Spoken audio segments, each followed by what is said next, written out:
Superfanatics, Superfanatics. Comic books, friends, fun discussion, video show. Superfanatics, Superfanatics, Superfanatics. Comic books, friends, fun discussion, video show.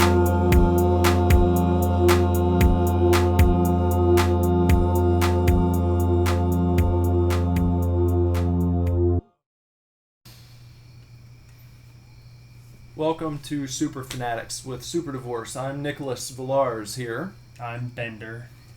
And we're just here to talk about some comic books today. Yeah, comic books. Yeah, because we both read comics. We do. Yeah. And this is like an Origins episode. Kind of, yeah. This is our flagship episode, our first episode, so Yeah. they say. Yeah. So I'm interested, Bender. How did you get into comic books?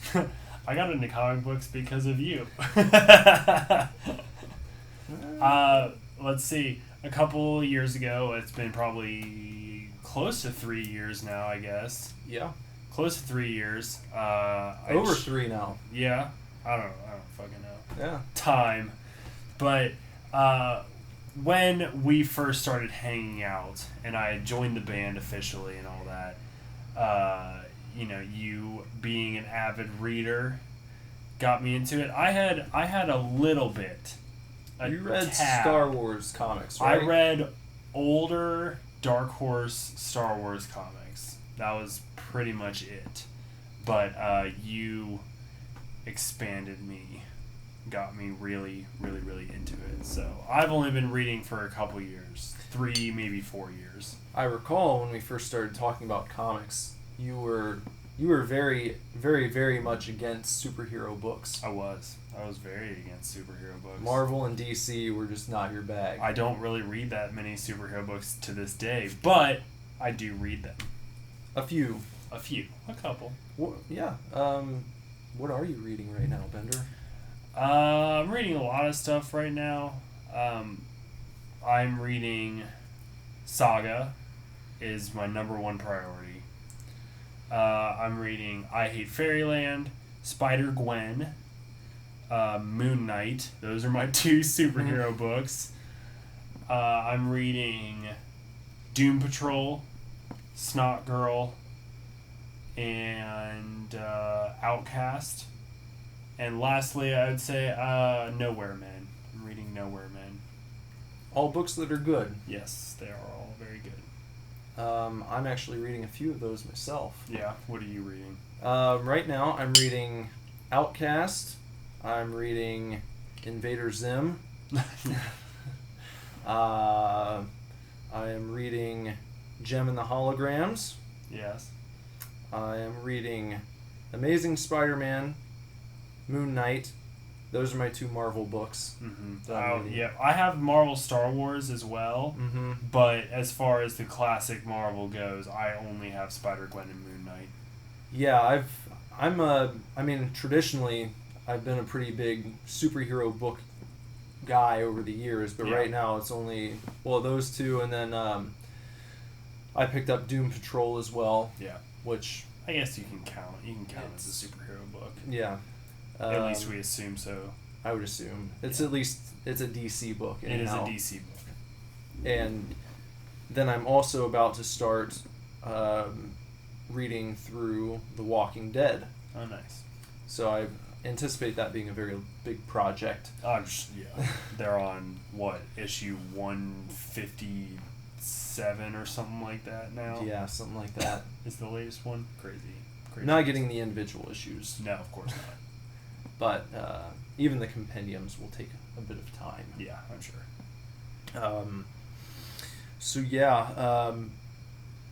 You mentioned God Hates Astronauts. I did, yeah. And that has some connection to the Cincinnati Comic-Con that we just went to recently, right? Yeah. Well, I don't read God Hates Astronauts right now, mostly because the series is over. It is a series written by this guy, Ryan Brown, written and drawn by. And I discovered it when meeting Ryan Brown at a prior Cincy Comic-Con. and he had self-published the first 6 issues, and then based on the strength of those 6 issues, was given or got onto Image and did a series on Image, and I think it ran for 18 issues. So God Hates Astronauts is over now, but the reason I wanted to talk about it today is mostly I wanted to highlight Ryan Brown's creativity, and I think that he has a very unique approach to comics. The story of God Hates Astronauts is sort of just ridiculous. You know, it's been a little bit since I've read it, but it is just wacky. If you want to read something that's completely off the wall, to where you're not even sure what's going on part of the time, God Hates Astronauts is your thing. It's just excellent, and it's funny, and his writing style is... It's just different. I think he has just a different take on creativity these days. Well, I read, because I don't read the comics, and I've actually never read anything that Mr. Brown has put out, besides flipping through one of the books that you picked up when we went to the con. Yeah. But I read that God Hates Astronauts was actually conceived of during, I guess they call it a 24-hour comic. Have you heard of this? No. It's where it's actually an exercise that a guy named Scott McCloud came up with back in 1990. He's a cartoonist and comic book artist, and he came up with the idea to basically sit down without any, pre-thought going in, and you write and draw a full comic book in 24 hours. Mm-hmm. So you get 1 hour to complete one page, and by the end of it you have 24 pages that you've written and drawn completely. Yeah. And I read that that's how Scott Brown came up with Ryan Brown. Ryan, sorry, Scott That's okay. McCloud. Scott, everybody. Ryan. Names. Yeah. Too many names. But anyway, that's how he came up with the idea for God Hates Astronauts, was during that exercise. Yeah, well, it's interesting you say that because he has another book called Blast Furnace Recreational Thief, and the whole concept of that book is that he does 1 hour per page, no prior planning, and he has an hour to write and draw each page, and that's like the whole, that's the whole idea behind the book. And so he did an entire book that way. He did a whole book on the 24-hour comic idea, yeah. And he actually, in fact, did a first printing, I guess you could call it, that's all black and white, and recently he raised money on Kickstarter to do a deluxe edition and got funded through the roof, me being one of those contributors. And so I have the deluxe colored and extended edition of his Blast Furnace book. So it's really cool. But I wanted to show you, I also have, here we have the God Hates Astronauts hardcover. This I bought from Ryan himself. This is the first 6 self-published issues. You can see a little bit here. Those are not the Image issues, right? No, these are not the Image issues. These are the self-published issues, and then Image picked it up. And he redid the entire thing. Well, yeah, that's another thing. When Image picked up God Hates Astronauts, and he was able to continue this story, he started coming out with individual issues. Well, he also has this, which is Goats Eat Castanets, which is the -1 issue of the series, where he took the whole first issue and rewrote all of the text and the speech bubbles and everything. They all say different things, and makes a completely different story out of what's going on in this comic. And that's what I wanted to highlight today, really, is just his unique approach. And he has a different way of thinking, really, about comics, I think. And it's exciting and it's fun. And, next he's working on a project with Charles Seal called Curse Words. Right. We both picked up a copy of that one, right? Yeah, we did a 20-page preview basically in black and white of the Curse Words. That's going to be produced on or published on Image. And it's coming out in January, is that right? Yeah, it comes out in January of 2017. That's his next big project. But I just really, I wanted to talk about Ryan Brown today. I just really like him a lot. I really admire kind of what he's doing to kind of change the game, changing it up a little bit, and it's fun and it's interesting. And so if you're a Ryan Brown fan, I got his name right that time. Yeah. If you're a fan of his, and you see that he's going to be at a convention near you, I would recommend going out and saying hi, and also getting a copy of Curse Words, or the 20-page preview. Yeah. That he's selling on his own. That's, I think, the only place you can get it right now, unless you go on eBay. But he told us, I believe, when we were talking to him, that he's already seen it selling for like $60. Yeah, we got it for 10. Yeah, and he'll sign it for you for free. Yep. So, amazing. Great guy. Yeah. Great guy. But also on the convention, you had mentioned Spider-Gwen when you were talking about what you're reading right now. Love Spider-Gwen. I just read the Spider-Verse story, An Amazing Spider-Man. Jesus fucking Christ, it's about time!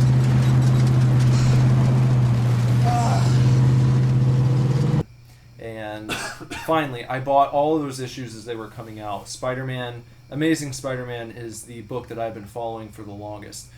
That is the first monthly series that I really got into when I started reading comics back in early high school. I mean, I had a few comics like most kids do when they're in elementary, but I watched the movie Mallrats and it changed my life, and I wanted to be Brody. And I went and I hung out in the mall all the time and just, loitered at the comic book store constantly, flipping through books.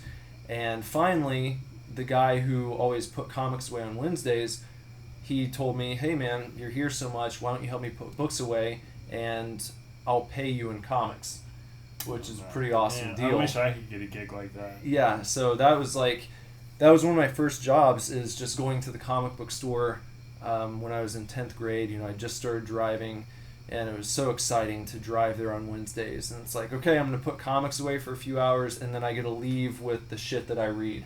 Uh-huh. And one of the books that I read was Amazing Spider-Man, and I've been following it ever since. But anyway, I get behind on comics from time to time, so just recently I made it all the way through the Spider-Verse story, which features Spider-Gwen, who is Gwen Stacy in an alternate dimension where she became the spider superhero. Right. And when we went to this con, the same one where we met Ryan Brown, we also met the entire creative team working on Spider-Gwen. Yeah, which was cool. Which was really cool. And got so that's the creative team would be the writer is Jason Latour. He also writes Southern Bastards for Image.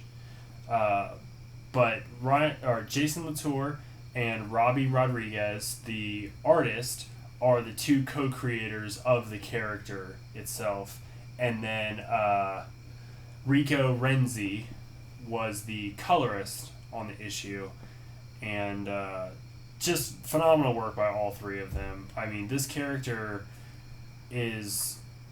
I haven't read Amazing Spider-Man nearly as long as you have. I picked it up with Superior Spider-Man, 3 years ago. It's a great place to start, though. It is a good place to start. I love Superior Spider-Man. Yeah, Superior's great. But I really think Spider-Gwen is probably the best thing to happen to the Spider-Man comic in years. I mean, a long time. This might be controversial to you. Well, to me, yeah. I prefer Silk. Do you really? Yeah. That is interesting. I like Silk a lot, but I think I prefer Spider-Gwen to Silk, yeah. I don't know, just reading the maybe it's because I'm a big mark for Peter Parker, so the idea that Cindy and Peter have this very visceral connection was just compelling to me. I thought it was cute. And Oh it was no, I like- totally agree with that. I love. They can like barely keep their hands off each other, even though the world's like coming to an end, basically for all the spider totems, as they're called by the inheritors. But Right. I do love the connection between Cindy and Peter. I want their relationship to continue. yeah, well, you know what? Reading through that story and like getting to the end of Spider-Verse, I never thought I'd be this way, but I'm like, fuck Mary Jane, for real. Like, I hope Yeah. that her and Peter never get back together. No. I Like, don't let want Peter and Cindy, let them just have their time. Yes. Because I think that's agree. where it's heading. And I am not caught up, so I don't know what's happened since the end of Spider-Verse, but I hope that that's where they're going with things, and I hope Mary Jane just keeps her distance. Yeah, she can just own her club and date a firefighter or whatever that's she was cool. doing. Go for it. But yeah, you read through Spider-Verse, right? You said I definitely, it's been a while, but I've read through Spider-Verse, and I really enjoyed it. I read a little bit of Amazing Spider-Man afterwards, too. I have probably up to 8 issues after it, but nothing too crazy. I really liked the story. If you're not familiar with the Spider-Verse story, there is a character named Moreland who Spider-Man actually fought when I first got into the Spider-Man comics, so it's interesting that the story had special significance for me. I like that. That was cool. Yeah, but there was this group called the Inheritors, and they feed themselves on spider totems, which is what they call these spider superheroes scattered throughout the multiverse, or the omniverse, I think is. It's called now, but at the time it was the multiverse. Okay, yeah. So they jump from dimension to dimension, going to different universes where, you know, they can find a new Spider-Man or Spider-Woman or Spider-Pig or Monkey. Spider-Girl, Spider-Monkey. Yeah. Whatever the case may be, various universes have their own spider hero, and these beings feast on them. And so they're hunting down all the spiders across all the dimensions, and all the spider heroes have to come together to try and stop these like ultra-powered super villains. Yeah. And it's a really awesome story. My only big complaint was the ending felt a little rushed to me, and I would have honestly loved to have seen like a 20-issue epic, you know, which is about, I don't know, I think it went maybe 7 or 8 issues or something like that. Yeah. But there was also there's a lot of tie-ins. There were tie-ins, and there was like Edge of Spider-Verse, which was the lead up to Spider-Verse. Right. Which is where Spider-Gwen made her first appearance, by the way. Right. Which is part of the reason we were both very excited to meet the creative team, because we both own the first appearance issue. Yeah. So, Spider-Gwen was a character that was created specifically just to lead into the Spider-Verse epic, and she was so well received. It's a nice sort of callback to the fans, like Marvel knows you're listening, but Yeah. Spider-Gwen was so well received that she made it into the story, now has her own comic book, and is making her debut on television soon in the cartoon series. Right. So it's really, power of the fans, that's what you get sometimes. And same with Silk. Yep, Silk as well. Silk was created for this story, this crossover event. Yeah. And I really hope there's another cool Spider-Man. He's like Spider-Punk. I don't know if you've read. I love Spider-Punk. Yeah, he was so cool. So I hope he gets his own thing at some point as well. I think his name was Hobie, wasn't it? I believe so. Hobie something. Yeah. He's a cool one. I liked him too. But the ending of Spider-Verse, like I said, I felt like it was a little bit rushed, and also I didn't like what happened to Superior Spider-Man at the end of it. I felt like he got the boot in unceremonious fashion. Well, apparently, now the deal is you're supposed to, if you enjoyed Superior Spider-Man, they want you to pick up the Clone Conspiracy, which is the next big epic, I guess, in the Spider-Man comic. Okay. So I just read that yesterday. Okay.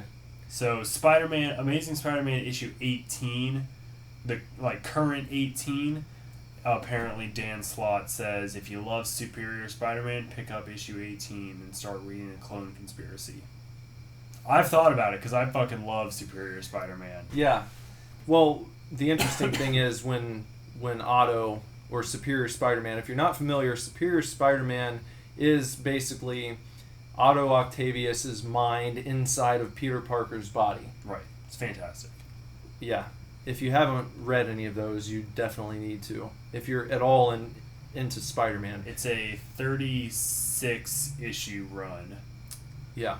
So pick those up, or get the collection or what have you.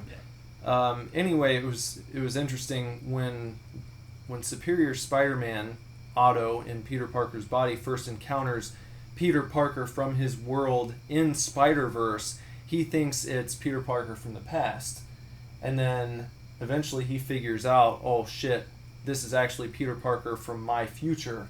So that means that I'm fucked. He's gonna beat me and find a way back into control of his own body, and I'm basically gonna die. Yeah.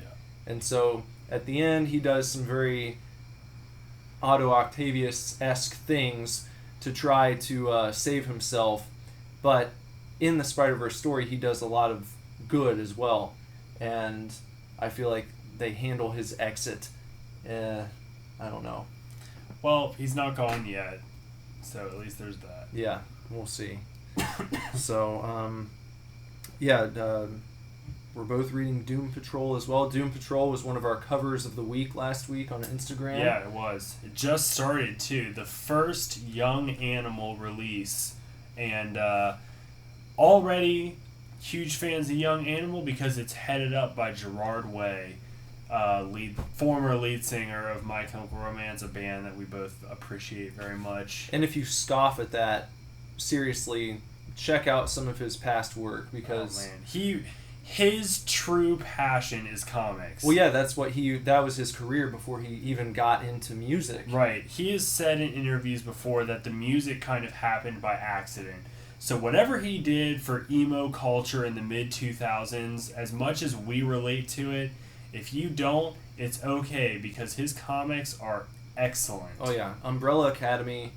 So good. Yeah. So awesome. And I even loved the mini series for Killjoys. That was the follow-up to the record, The True Lives of the Fabulous Killjoys by I still haven't read that. I want to. Get on it. I need to. I have it. I need to get on it. But what is the Young Animal imprint? The Young Animal imprint is, I think you could call it Gerard's baby, really. And he approached DC, and he basically was given his own outlet for comics. They kind of said, here you go. It's much like DC Vertigo. Right. And he's CEO. So right now they have 4 comics. Only one is out. Doom Patrol is out. The rest are coming out as the year progresses, but it's going to be Doom Patrol, Shade the Changing Girl, Cave Carson has a cybernetic eye, and a new Gotham character, which I'm really excited about, Mother Panic, which is basically, I feel like she's basically the Moon Knight of Gotham City. Yeah. Wearing all white, Playgirl by day, Vigilante by night, but she's not going stealthy at all. She wants people to know she's there, and she's gonna fuck shit up. Mm-hmm. I'm excited for Mother Panic. I think that comes out in November. Yeah, that's gonna be awesome. And I actually heard Gerard Way say that the difference between Young Animal, the new DC imprint, and Vertigo is that over the years, Vertigo has become a place for up-and-comers and established artists as well, and writers, to bring new characters to the table who aren't necessarily tied into the DC universe. Yeah. But he's really scouring the archives of DC, finding the weirdest, forgotten characters that he can, and trying to give them a platform to exist again, which Right. I think is a really awesome idea, because think about how deep and rich that history is with all of the writers and all of the different comics that have come and gone over the years, the minor characters, the minor villains that people totally forget about. And then now you've got this new imprint that's basically there to bring those characters back to life. Yeah. So it's nice. It's nice that all of his characters, it's all going to exist on the fringes of the DC universe. So there's definite possibility that some of his characters could end up in major DC books in the future. Not that that's something that they've talked about, but it's a possibility. I mean, he's not creating these characters that are just going to stand alone on the Young Animal imprint. He's creating characters that are going to be welcomed into the universe as a whole. I mean, Mother Panic is a Gotham character. She could run into Batman at any time. This is not something that is separate and just taking place whenever or wherever. We're meant to be together. So I'm very excited. And, the whole deal and Gerard has mentioned, but he basically has the Young Animal imprint until he's bored of it. Right. He can just create comics for as long as he wants to, and I could not be more ecstatic. Yeah. I think he's insanely creative. Just a mind like that, just full of ideas, just itching to get out on paper. And I can't wait to see what else comes out besides these 4 flagship books. Yeah. Should be a fun ride. It'll be a great And ride. it's cool to be in on the ground level, So yeah. If you haven't heard of Doom Patrol, or you haven't heard of the Young Animal imprint, or maybe you haven't given DC a try in a while, Pick it up now. do it. Now. The first issue is a lot of fun. As we talked about a little earlier today, it's cool because they don't really lay out, or Gerard in the first issue of Doom Patrol doesn't exactly spell it out for you and tell you, like, here's what these characters about, and here's, like, their backstory. It just kind of throws you in, and you get a real taste of what the Young Animal imprint is going to feel like when you're reading one of their books. And at the end of the book, they do have a preview of the Shade. The Changing Girl. And it feels very similar in tone to Doom Patrol. You don't really get it necessarily. But So- it's going to be, you feel like it's going to be awesome. Right. So it's a great place to jump in. Yep. Thumbs up. I think that's about it for tonight. That's everything that we have going on in the world of comics at the moment. Yep. Nice little introduction. Expect the show to get a little more streamlined in the future, but we really wanted this first episode to just be an introduction, kind of give you some backstory, show you where we're coming from comics-wise. We're both modern comics readers. Yeah. We're not going to get too much into old school stuff. I mean, we know where our characters came from. We know some of their earlier issues, their major events, but we're both definitely huge modern comic fans, and I love the up-and-coming writers and the up-and-coming artists. And I'm sure from time to time we'll talk about some older stuff, but we're not historians, and we're not going to be discussing the finer points of the Silver Age. no, not at all. It's it's a lot of what we're reading right now, and maybe how it relates to some stuff that came before it. But for the most part, yes, it'll be us discussing what we just picked up the past week, and what's coming out next week, that type of thing. So hopefully you'll join us next Friday. The show's going to release every Friday. Every Friday. You can check it out at superdivorceme.com/superfanatics. And also make sure that when you're watching the show, you drop by our YouTube channel and subscribe. Once we hit 100 subscribers, then we get our own custom URL, and then you can look up Super Divorce on YouTube without having to type in 1,000 numbers and letters and all that jazz. So anyway, thanks for joining us, and I anything won't else? be sick next time. Okay, he won't be sick. Cheers. We'll see you next week.